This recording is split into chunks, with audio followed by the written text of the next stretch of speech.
Let's do fruit tasting. They call it kumquat.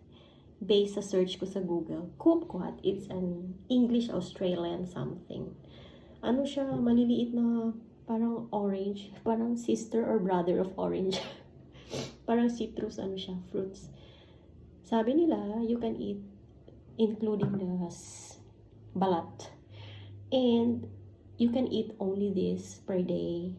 5 peraso lang. And this is have more benefits compared to the oranges. Ano siya, antioxidant, fiber, basta ganun. We'll try it now. Let's try.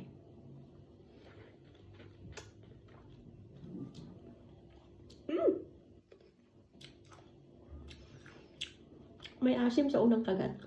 Para siyang kalamansi. Here. We'll try with the asin. Cheers.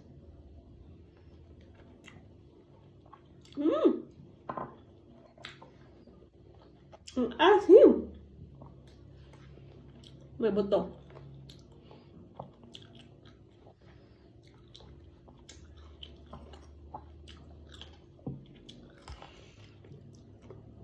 Ang asim! Pero, masarap siya. Parang nagtitwist yung lemon na may lime, na may kalamansi. Ganun siya. Pero sobrang healthy nito. I'll share you later the benefits based dun sa na-search ko sa Google. Bagay siya sa asin. Hapa.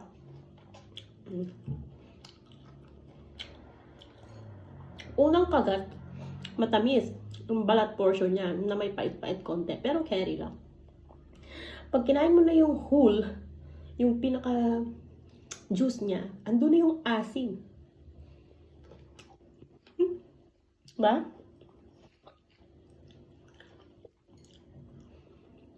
I hope meron to sa Pilipinas. So you can try. Super expensive ang kilo here.